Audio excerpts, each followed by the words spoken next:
Do you ever look up at the night sky and wonder where it all began? You're not alone. Humans have pondered the origins of the universe for millennia. And though science has provided some compelling theories, many are left unsatisfied with the answer. Some believe the universe was created by a divine being. Others think our world is just one of many in a vast multiverse. But what if the truth lies somewhere in between? What if the key to understanding the beginning of verse lies in unraveling the nature of nothingness itself? Join us as we embark on a cosmic journey to uncover the secrets of the void that existed before the Big Bang. Our story begins with a simple question: what came before the Big Bang? It seems like a straightforward query, but it's one that has puzzled some of the greatest minds throughout history. Science tells us that the Big Bang was the moment when our universe as we know it began. But what came before that moment? Did time itself begin with the Big Bang, or did it stretch infinitely into the past? For centuries, the prevailing belief was that the universe had always existed in a never-ending cycle of birth, death, and rebirth. But in the 17th century, the scientific community was shaken by a new theory proposed by the father of modern cosmology, George Lemaitre. He suggested that the universe had a beginning and was expanding, a concept that was later refined by Albert Einstein's theory of general relativity. This idea of an expanding universe led to a new question: what existed before the Big Bang? One popular theory among scientists is the idea of a singularity. The term singularity refers to a point in space-time where matter exists in an infinitely dense state. According to this theory, our universe started as a tiny, incredibly dense ball and then exploded into existence during the Big Bang. But this raises more questions than it answers. What caused the Big Bang in the first place? And what existed before that? Did the singularity always exist? Or did it too suddenly come into being? Another fascinating theory is the oscillating universe model. This model suggests that our universe goes through endless cycles of expansion and contraction, like the breath of a cosmic deity. During the Big Bang, our universe expanded rapidly, and now it's slowly expanding once again. Eventually, however, the expansion will flip, and our universe will begin to collapse, contracting until everything is drawn back together in a new Big Crunch. At this point, the cycle would begin anew, with another Big Bang and a new universe. But perhaps the most intriguing theory is the one that proposes a beginningless universe, a universe that simply always was. In this model, time itself didn't begin with the Big Bang. Instead, the Big Bang was just a significant moment within an already existing timeline. If this were true, it would mean that our universe had always existed and would continue to exist forever. However, the idea of a beginningless universe poses some serious challenges. How can infinite time fit into a finite universe? And why does time seem to be moving forward rather than backward or staying still? These questions remain unanswered, and the debate over the true nature of time and the universe continues. As we delve deeper into the mysteries of the cosmos, we'll encounter various attempts to explain the existence of our universe. Some theories will seem more plausible than others, while some may leave us scratching our heads in confusion. However, each theory offers a unique perspective on the fundamental nature of reality. So join us on this incredible journey as we explore the unknown. Embark on a cosmic adventure that will take you to the very edge of human understanding. Along the way, you'll discover fascinating insights into the origins of our universe and the profound mysteries that still remain. Our next stop on this incredible journey takes us to the realm of particle physics. Here we encounter a concept known as quantum foam, a bizarre and constantly shifting landscape that lies beneath the surface of space-time. According to some physicists, the quantum foam is the ultimate origin of all matter and energy in the universe. It's a chaotic and unpredictable realm where particles pop in and out of existence faster than the blink of an eye. To understand the concept of quantum foam, we need to take a journey into the subatomic world. Here we find ourselves in a realm where the familiar laws of physics seem to break down. Quantum mechanics tells us that at the smallest scales, particles exhibit wave-like properties and that the act of observing these particles can actually influence their behavior. This inherent uncertainty and interconnectedness of the subatomic world gives rise to the quantum foam. Imagine a vast expanse of space-time filled with an endless number of tiny, fleeting particles. These particles are in a constant state of flux, popping in and out of existence in random and unpredictable ways. The quantum foam is a dynamic and ever-changing landscape that's the birthplace of all matter and energy. It's a realm where the boundaries between particles and waves are blurred, and where the very act of observation plays a role in shaping reality. While the concept of quantum foam is highly theoretical and still debated among physicists, it offers a fascinating glimpse into the mysterious nature of our universe. Some physicists believe that the quantum foam may hold the key to understanding some of the biggest mysteries in cosmology, such as the Big Bang and the nature of dark matter. By studying the foam, we may uncover the fundamental building blocks of reality and gain a deeper understanding of the origins of our universe. Our next stop on this journey takes us to the ancient texts and teachings of various religions and spiritual traditions. In these texts, we find a wealth of stories, myths, and symbols that offer different perspectives on the question of cosmic origins. One such tradition is the creation myth of the ancient Egyptians, who believed that the universe was brought into existence by the sun god Ra. According to their mythology, Ra emerged from a state of non-being or none and brought light and order to the formless void. This myth reflects the Egyptian understanding of the importance of light and bringing order to chaos, a theme that resonates in many other cultures. Moving on to ancient Greek philosophy, we encounter the ideas of the pre-Socratic thinkers, such as Thales, Anaximander, and Heraclitus. These philosophers attempted to explain the origins of the universe without resorting to mythology or supernatural explanations. Thales, considered the father of Western philosophy, believed that water was the fundamental substance from which the universe was made. Anaximander, on the other hand, proposed that the boundless or apeiron was the starting point of all things. Meanwhile, Heraclitus famously declared that fire was the principle of all things. These ancient philosophers laid the groundwork for scientific thinking by emphasizing the importance of reason and observation in understanding the natural world. Their ideas paved the way for the development of scientific theories that would shape our understanding of the universe for centuries to come. As we continue our journey, we'll explore other religious and spiritual traditions, each offering its own unique perspective on the origins of the cosmos. We'll examine the Jewish creation narrative in the Book of Genesis, the concept of Brahma in Hinduism, and the Buddhist view of dependent origination. By exploring these diverse perspectives, we'll gain a deeper appreciation for the various ways in which humans have sought to understand the mysteries of the universe.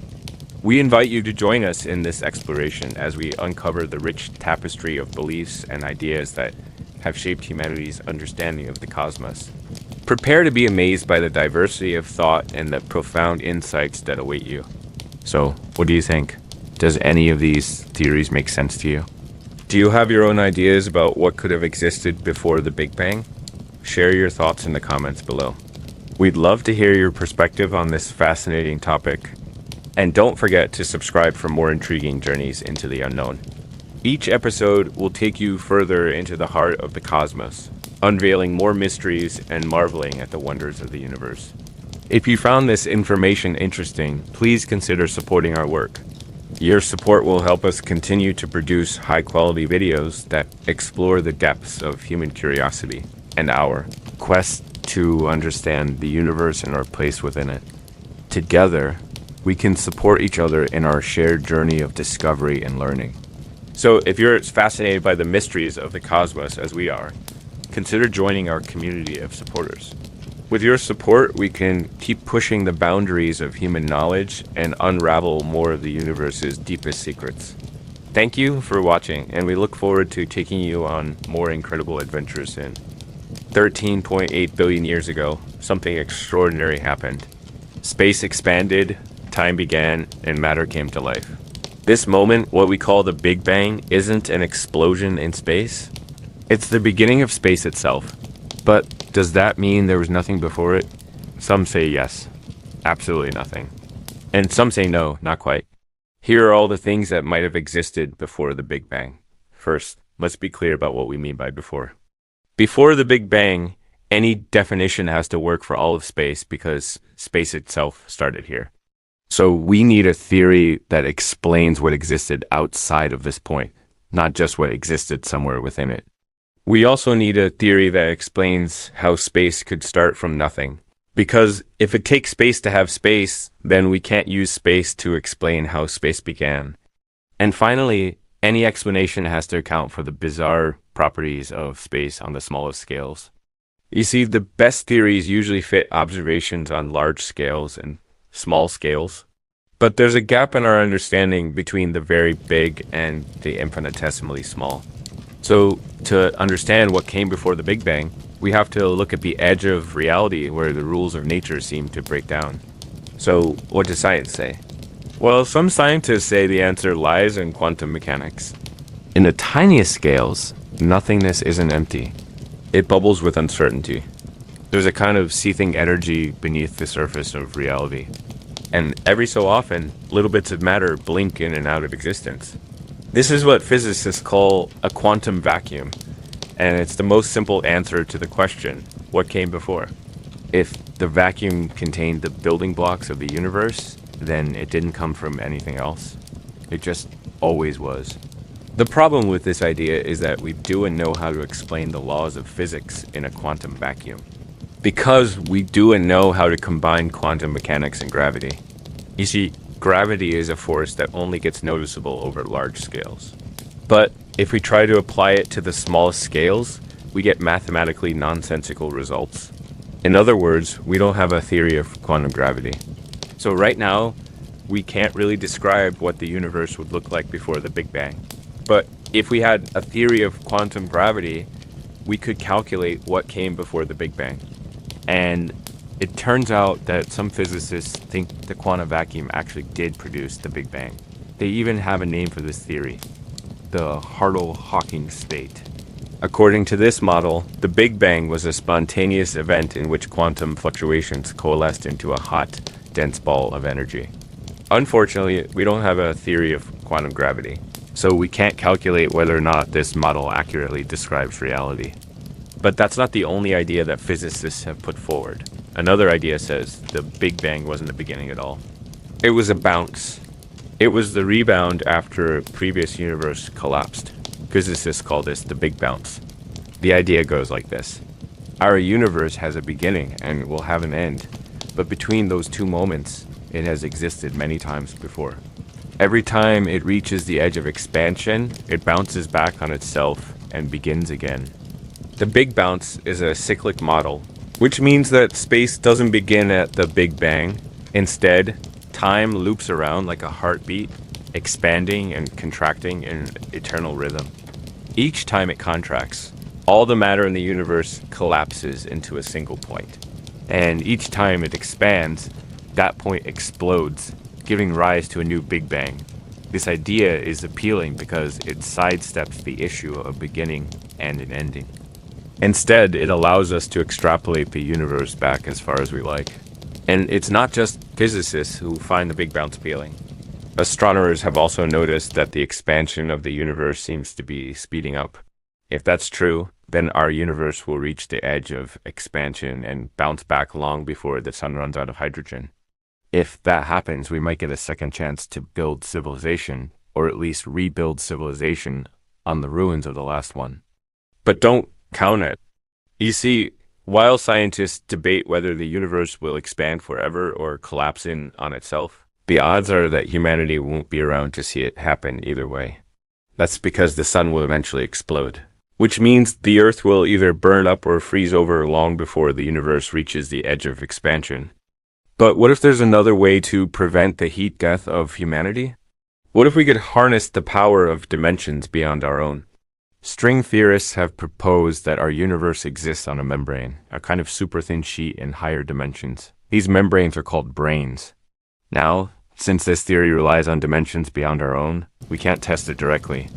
But string theorists have calculated what it would look like if it were real. Basically, it's like a gigantic ocean with countless islands floating in it. Each island represents a universe, and each universe has its own physical laws and constants in history. It's a lot like the multiverse in the Marvel comics. According to this model, the Big Bang happened when two of these universes collided. When they hit, the energy caused atoms to form and all the chemical reactions that make life possible. Unfortunately, string theorists can't say why the collision occurred or why the brains are able to move around in the first place. But the idea has some appeal. You see, the theory of general relativity tells us that our universe will expand forever unless gravity gets stronger in the future. But if the brains are somehow connected to each other, that could explain why the expansion of the universe is speeding up. It's because the other universes are pulling us along with them. But the problem is we don't know how to connect general relativity with quantum mechanics. So we can't prove or disprove the existence of these membranes. We can't even figure out how much gravity affects them. This is the same problem that plagues all the models of what came before the Big Bang. All of these ideas are mathematical solutions to Einstein's equations. But those equations don't tell us how to interpret those solutions. In other words, we don't know how to tell fact from fiction. The bottom line is we simply don't know what happened before the Big Bang. The best we can do is look out at the cosmos and wonder. After all, every star in the sky is a doorway into another world. Every galaxy harbors mysteries that we haven't even begun to explore. Who knows what wonders await us out there? Maybe one day we'll discover evidence of worlds that existed before the Big Bang. Or maybe we'll find a way to combine quantum mechanics and gravity. Or maybe we'll learn that the universe truly began at the Big Bang. But until then, all we can do is speculate. Here at Seashore Space, we love speculating about the unknown frontiers of science. And one thing we've learned is that the best way to understand the universe is to study the edge of our knowledge. Because every time we push beyond the frontier, we uncover new mysteries that reveal the true nature of reality. Speaking of which, now is your chance to push beyond the frontiers of your own knowledge. You re-watching the first episode of a science series where we ask the big questions about the origins of our universe. Like, how did it all begin? The answer, or at least one of them, is the Big Bang. Scientists think that about 13.8 billion years ago, our entire universe started out as a hot, dense point smaller than an atom. Then, in a fraction of a second, it expanded and cooled, forming the stuff of stars and galaxies and eventually planets and people. But as long as humanity has pondered the mysteries of the cosmos, we've also wondered about the moments before the Big Bang. Before time, before space, before anything, was there nothing?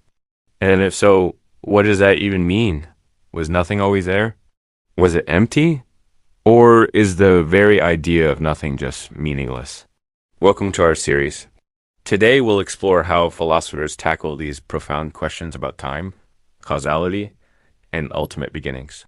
As we delve into this week's question, I want you to consider a pair of concepts that seem pretty straightforward, but are actually sneakily complex. Nothing and forever. We use them all the time. When someone says, "I'm bored," they often mean there's nothing to do. Or we might say, "That song is nothing," to mean it's boring or unimportant. And when something feels really important, we might call it forever, like our love for pizza or our hatred of Mondays. But what if we turn those concepts on their head? What if we try to imagine literally nothing, not just an absence of something, but the absence of absence itself? Or what if we try to picture forever, not just infinite time, but a period of time without any beginning? Now things start to get weird. In fact, those two ideas, nothing and forever, were pondered by some of the earliest philosophers. About 2,500 years ago, the Greek philosopher Anaximander wondered if the universe had always existed. To him, the idea of an eternal cosmos, why would it have needed a starting point? But he also didn't like the idea of it having an end. He believed the universe would keep going forever because anything that began would also have to end. So, if the universe was eternal, it could never end. Forever and nothing, the two seem to balance each other out. His idea of a never-ending eternal universe stuck around for centuries. Then around the year 400, the Christian philosopher St. Augustine tackled the same question. He agreed that the universe couldn't go on forever because it had a starting point, a moment when God created it. And since time was created by God, it couldn't exist without God. So, time and motion only existed during creation and after. Prior to that moment, there simply wasn't any time at all. For Augustine, nothing was synonymous with not existing. There was no time or space or matter or energy or God, because if God didn't exist, there would be no universe, no time, no nothing. These opposing views set the stage for a debate that continues today. Is time eternal, or did it begin with the Big Bang? Some say that the idea of time having a starting point is totally meaningless. Time is what measures the change from one moment to the next. So, if you remove the first moment, you collapse all of time along with it. Others argue that since every event happens at a particular time, time must have a starting point. Otherwise, we wouldn't be able to talk about any events happening at all. We don't know exactly why the universe started expanding 13.8 billion years ago. But for scientists, that's less of a philosophical question and more of a physics question. They're reworking toward discovering the laws of nature that govern that moment and how they led to the Big Bang. But on the philosophy front, the question of whether time had a beginning goes hand in hand with another. If every effect has a cause, then what caused the Big Bang? And what caused that cause? This is the problem of infinite regress. Your explanation for the beginning of time depends on something else happening first. But what caused that, and what caused that? It's an endless loop that seems impossible to escape. To wrap your mind around this, let's look at a few causal chains. Imagine a row of dominoes standing upright. The first domino hits the second, which hits the third, and so on. Each domino represents an event, and the sequence shows a causal chain or a series of events where each one causes the next. In physics, we call this a causal chain, a physical law. Dominoes falling over is a particular example of that law. It's like a mini model of the universe. In this case, a simple one because it only has a finite number of events, but it illustrates an important point. You can take away all but the last domino and the law still holds. If the first domino falls, the second will fall, the third will fall. You could take away half the dominoes and the pattern would continue. You could even take away all but the last domino and the pattern would still hold. If the first domino fell, the second would fall, the third would fall. That is, the law remains intact even with missing pieces. Now, let's replace those dominoes with events in the history of the universe. Let's say that the Big Bang was the last domino. It collapsed into existence out of a state called quantum fluctuation, or perhaps the collision of other universes. But that raises another question. What caused the quantum fluctuation to occur? Or what caused the collision? There must have been some preceding event that made it happen. Let's call that domino no 2. And now you've got the same problem. What caused no 2? No, 3, and so on. The chain has to go back an infinite amount of time to have a complete explanation. And it can't go back that far because nothing exists that far back to explain it. Well, you may object, surely the Big Bang wasn't caused by some other event. It was just the way things were at that moment. Perhaps there was a quantum fluctuation, a moment of pure potentiality from which the dominoes of the universe spontaneously arose. But why did that happen? Well, maybe it's better not to ask. Some philosophers believe that asking certain kinds of questions is inherently meaningless, including ones about what came before the Big Bang or what caused it. The idea is that asking the question implies that there's an answer out there to be found. But if there was an answer, we wouldn't be asking the question. We'd already know. Here's another example. Imagine you're wandering around your house and you hear a crash. You go to investigate and find a glass on the floor, a puddle of water spreading out from underneath it. You ask yourself, what happened here? Your friend walks in and asks the same thing. You explain that you think the glass fell off the counter. Your friend thinks for a moment. Did the glass fall off the counter? Oh, of course. It was probably full of water. It got knocked by accident. By accident. It must have been full of water. Your friend's reasoning is circular. They're explaining the present based on the present, but the idea isn't new. About 2,000 years ago, the Greek philosopher Epicurus said, What happened before the gods came into being? Only those who know the truth of things could tell you that. For we can't know about the origin of things because we weren't born then. But if that's true, then asking about the past tells us more about ourselves than the universe. We ask because we need explanations, because we seek understanding. It satisfies our curiosity and helps us predict the future. So, for many philosophers, the meaning of the question lies in the asking. After all, we ask questions not just to receive answers, but also to understand the world around us and our place in it. But others argue that asking what came before the Big Bang makes perfect sense. It's a metaphysical question, yes, but it's no different from other metaphysical questions we ponder all the time. Like, what is consciousness? Or what happens after we die? Or is there life out there beyond Earth? These questions sit at the intersection of science, religion, philosophy, and personal experience. And while we might not have any solid answers, they remain vital parts of human reflection. The question of what came before the Big Bang pushes us to confront the limits of our knowledge and the boundaries of our language. It forces us to examine the structure of our questions and the nature of our universe. And as long as humans have the capacity to wonder, we'll keep trying to make sense of the moments before time began. Now it's time for a quick break. Next time, we'll dive into the world's religious traditions and myths to see what they tell us about what happened before creation. In the meantime, test your knowledge with our quiz on everything we've talked about today.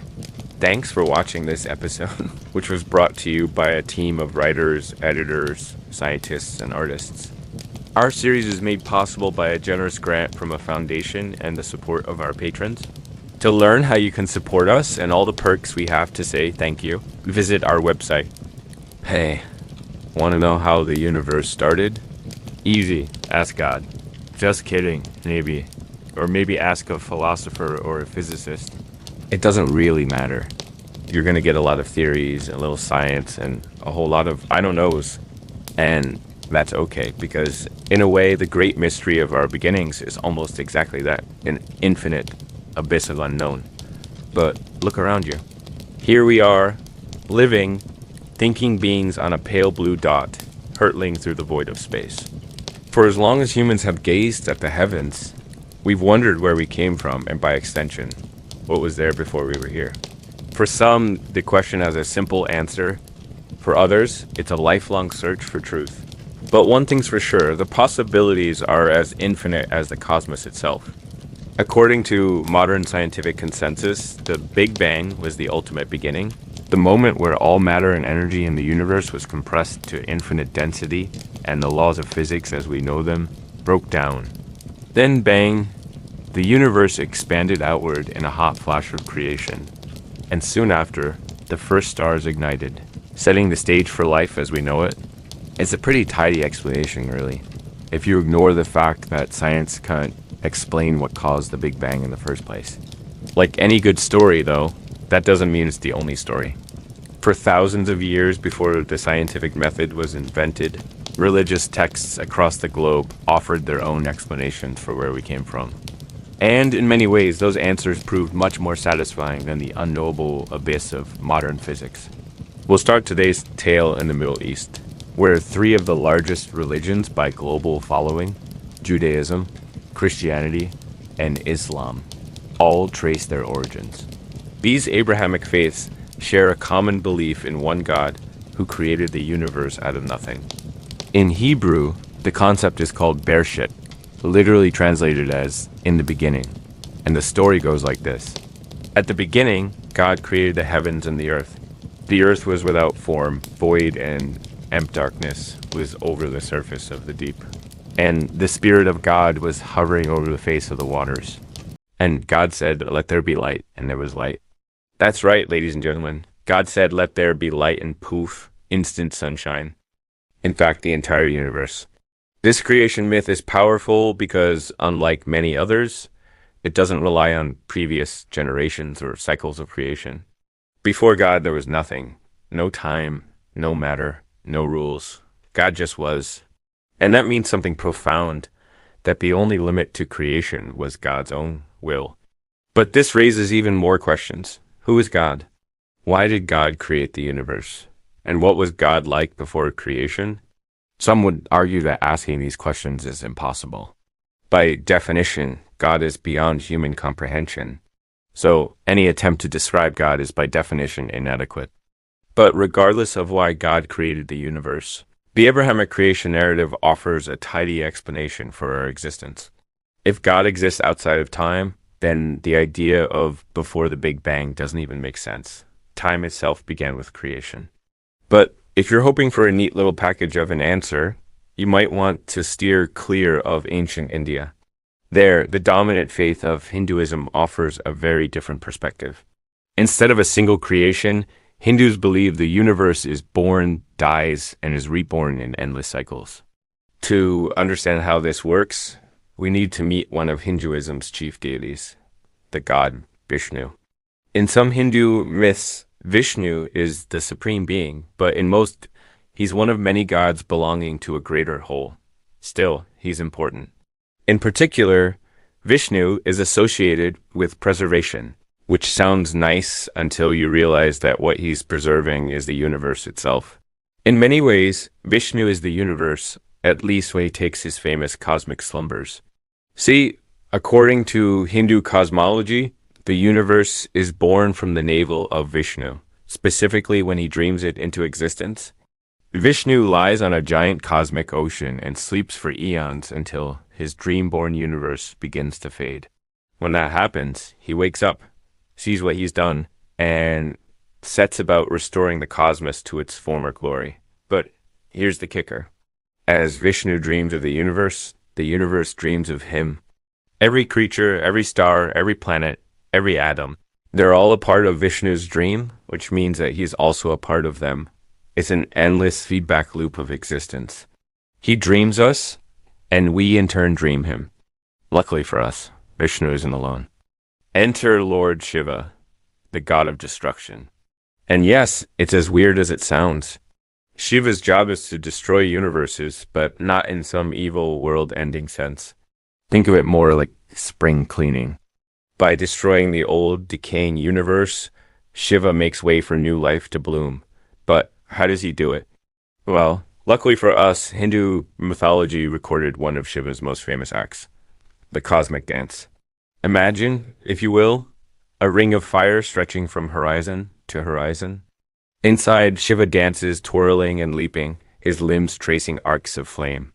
With each step, he destroys the universe, returning all things to their fundamental state. When he stops, the universe is reborn. Again and again, Shiva and Vishnu dance together, destroying and creating, balancing the scales of existence. In many ways, this myth mirrors the scientific understanding of the universe. Stars explode, collapsing into themselves before bursting forth into new life. Galaxies collide, merging into new shapes. Even the smallest atoms break down into subatomic particles before being reborn into new forms. It's a continuous cycle of decay and renewal. And for many Hindus, that cycle is infused with deeper meaning. If the universe is always changing, always becoming something new, then so too can we. We can shed old cells like snakeskin and find new lives through spiritual rebirth.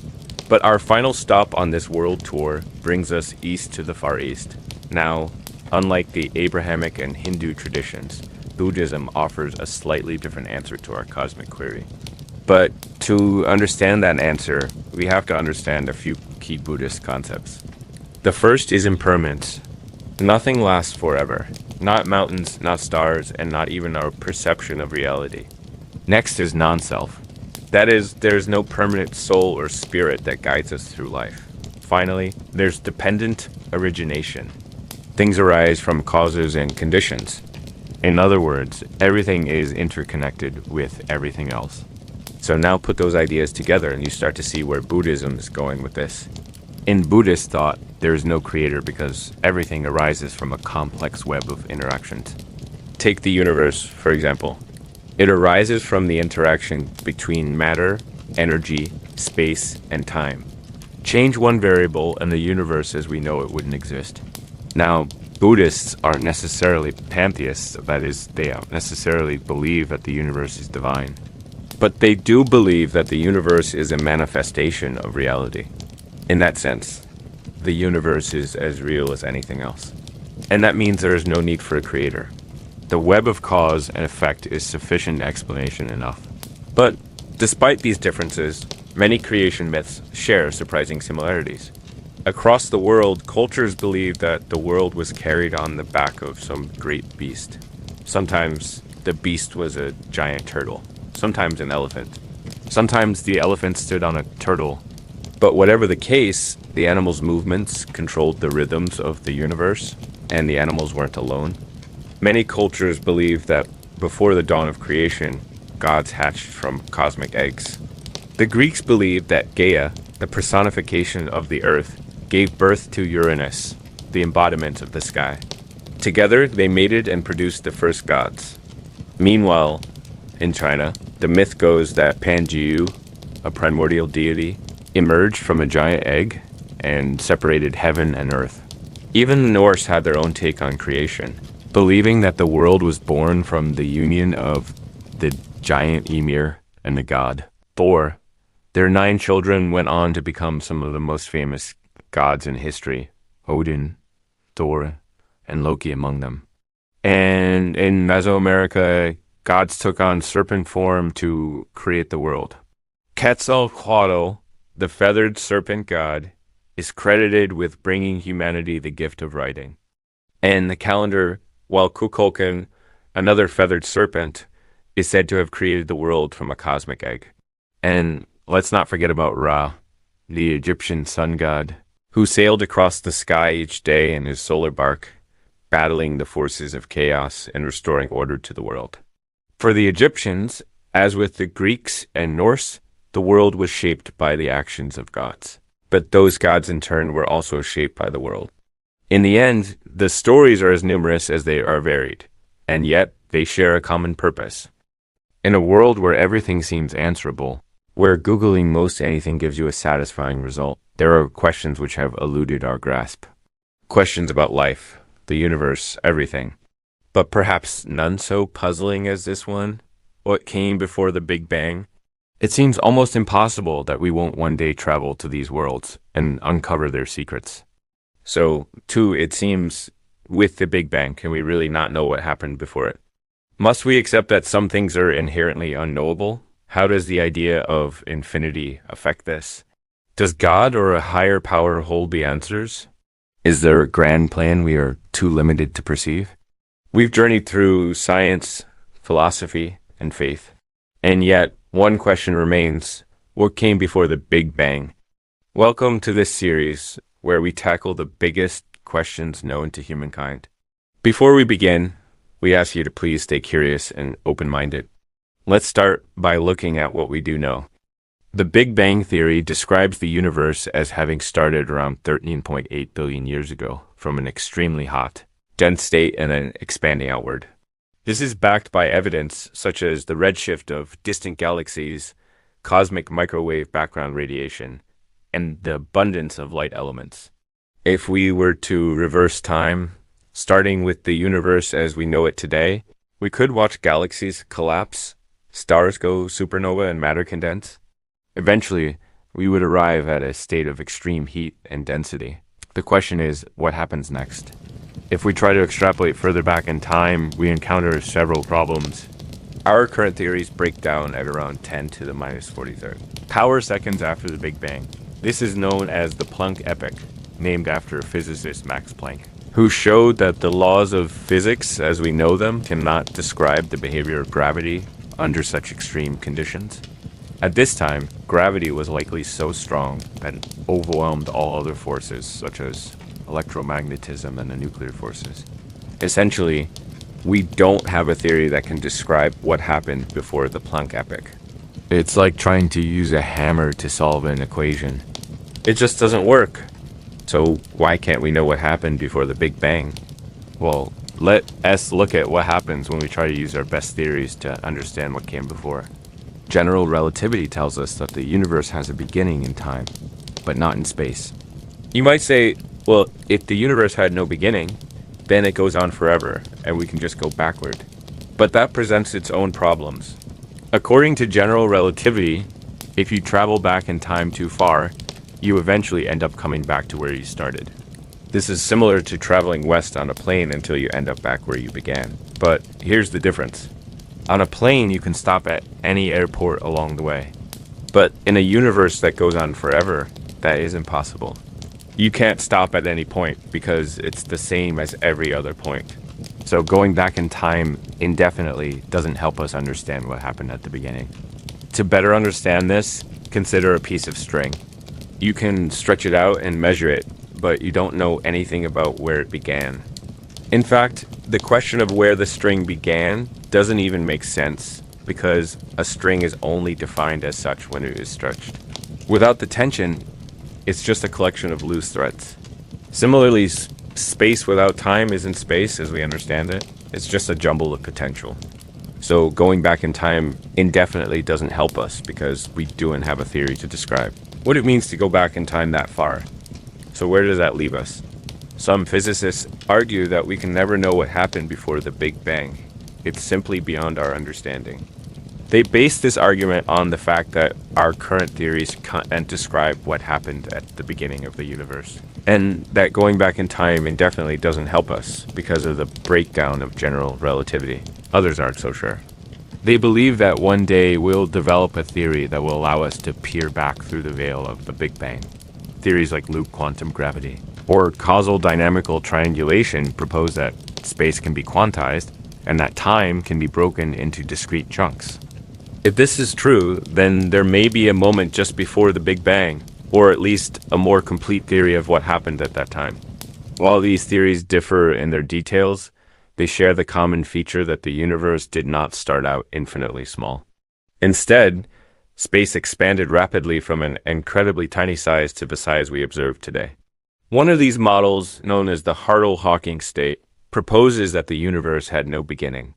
It was always in existence, just incredibly small and hot. This model aligns with the idea of eternal inflation proposed by Alan Guth. According to this idea, the universe is constantly creating new regions of space that are not bound by the rules of general relativity. These regions expand at different rates, giving rise to multiple universes with potentially different physical laws. However, such theories remain speculative and are difficult to test. After all, we can only observe our own universe, and we do not have a way to look directly at other possible universes. Despite the challenges, many physicists continue to search for ways to understand the pre-Big Bang era. The hope is that doing so will shed light on the nature of the universe and potentially help us answer some of the deepest mysteries of physics, such as the origin of matter and the meaning of dark energy. But there's another way to look at this conundrum. Enter the world of quantum mechanics, where particles tunnel through barriers. Cats are dead and alive, and uncertainty is a fundamental law of nature. Here, particles exist in a state of potentiality, defined not by where they are, but by the probabilities of where they might be. It's like a game of hide and seek before someone is found. They are everywhere, nowhere at once. And the act of observation collapses this wave function, forcing the particle into a definite state. Could it be that the universe was in a similar state before the Big Bang? Did something cause it to collapse into the universe we know today? Proponents of this idea often turn to quantum fluctuations as a possible trigger for the Big Bang. According to this view, empty space is not truly empty, but is filled with fleeting particles that pop in and out of existence. These particles, known as virtual particles, can borrow energy from the vacuum and become real under certain circumstances. It's like taking out a loan from the bank of reality. The idea is that a sufficiently large fluctuation could have triggered the Big Bang, causing a rapid expansion of the universe from a tiny, hot, dense state. However, this is just speculation and requires extra dimensional particles that have not been observed and may not exist. So, what does this mean for our understanding of the universe? Whether or not we ever find a complete theory of the pre-Big Bang era, the quest to understand the origins of the universe is a testament to the human spirit of exploration and discovery. Even if we can never know what came before the Big Bang, the process of searching may lead us to other discoveries that enrich our understanding of the universe. For example, the development of new theories and models of the early universe has led to advances in fields such as quantum computing and nanotechnology. By pushing the boundaries of our knowledge, we often find that we open up new possibilities that we had not previously imagined. So, while the question of what came before the Big Bang may never be fully answered, the pursuit of an answer can be a source of wonder and inspiration. Perhaps the true value of this question is not in the answer itself, but in the journey of discovery that it inspires. Science isn't the only lens through which we can examine this question. Philosophers have grappled with the concept of infinity and the nature of time for centuries. Consider the ancient Greek philosophers like Parmenides, who believed that change was an illusion and that reality was a static whole, or Heraclitus, who argued that everything is in a constant state of flux. These ideas can help us think about the nature of time and whether it has a beginning or an end. On one hand, we experience time as passing from past to future. This seems to indicate that time has a direction and therefore a beginning. However, some philosophers argue that our perception of time is just an illusion, and that time is actually timeless. This idea is explored in the philosophy of Alfred North Whitehead, who argued that past, present, and future are all equally real, and that we only perceive them as a sequence because of our own limitations. Other philosophers take a more pragmatic approach. They argue that we don't need to know what came before the Big Bang because it doesn't affect our lives in any practical way. They believe that our focus should be on understanding the universe as we know it rather than trying to understand its origins. Even mystics have chimed in on this discussion. Mystics often believe that the answer to this question may lie not in the observable universe, but within the individual. Mystics from various traditions, such as Hinduism, Buddhism, and Christianity, have spoken about the idea of a timeless, infinite reality that exists beyond the limitations of the physical world. They often believe that this reality can be accessed through meditation, intuition, or direct experience, and that it can provide insights into the nature of the universe and our place in it. Whatever your beliefs, whether you're a scientist, a philosopher, a mystic, or simply someone who's curious about the universe, the question of what came before the Big Bang is a thought-provoking one.